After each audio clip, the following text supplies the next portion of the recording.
नमस्ते दोस्तों, विज्ञान भैरव तंत्र की इस यात्रा में आपका स्वागत है।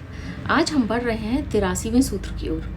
83वें सूत्र में महादेव शिव भगवान कहते हैं, कामना के पहले और जानने के पहले मैं कैसे कह सकता हूँ कि मैं हूँ। विमर्श करो, सौंदर्य में विलीन हो जाओ।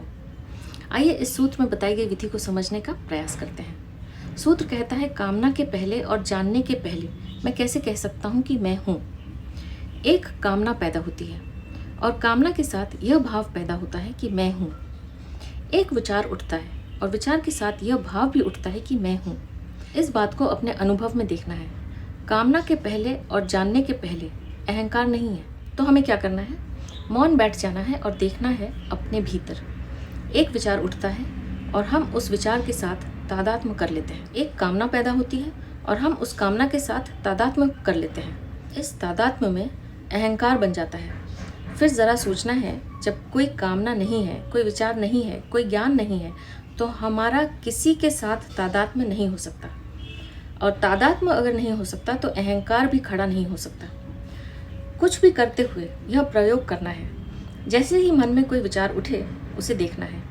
अगर कोई कामना उठे तो उसे देखना है और मन में कहना है कि हमें यह दिख रहा है, यह कामना उठ रही है, हम उसे देख रहे हैं। शुरू में मन में शब्दिक रूप देना है पूरी प्रक्रिया को। शब्दिक रूप देने से तुरंत ही हमें अनुभव हो जाएगा कि हम इस पूरी प्रक्रिया से अलग हैं। जब हम जो भी हो रहा है उसे देखते हैं तो वो विदा हो जाता है। जब वो विदा हो जाता है उसे भी देखना है, उस विदाई को भी देखना है और मन ही मन कहना है कि वह विचार, वह कामना विदा हो रही है और हम उस विचार से, उस कामना से एक दूरी, एक पृथकता अनुभव करेंगे। जब हम मन में चलते हुए विचारों को देखेंगे तो हम पाएंगे कि वहाँ एक अंतराल है, चाहे वह कितना ही छोटा क्यों ना हो, वो है। फिर दूसरा विचार आता है और फिर एक अंतराल है। इन अंतरालों में मैं नहीं है और ये अंतराल ही हमारा असली होना है, हमारा अस्तित्व है।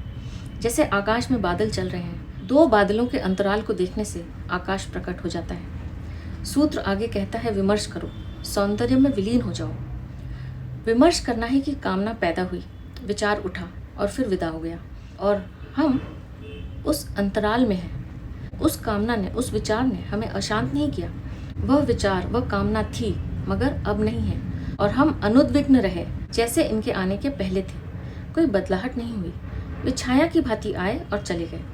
हम अछूते रहे। इस कामना की गतिविधि के प्रति, इस विचार के हलचल के प्रति विमर्श से भरना है और अपने भीतर की अगति के प्रति भी, अपने भीतर के ठहराव के प्रति भी, उस अछूतेपन के प्रति भी विमर्श पूर्ण होना है। यह ठहराव, यह अंतराल सुंदर है। उस सौंदर्य में डूब जाना है, शून्य हो जाना है। यह सौंदर्य का, यह शून्यता का प्रगाढ़तम अनुभव है, शुभ है, सत्य है। यह अंतराल ही हम हैं। इस परम सौंदर्य में विलीन हो जाना है। तो यह था 83वां सूत्र। आप भी इस सूत्र में बताई गई विधि का प्रयोग कीजिए और देखिए कि आपको कैसा अनुभव होता है। अब मैं आपसे आज्ञा लूँगी। आपका बहुत बहुत धन्यवाद।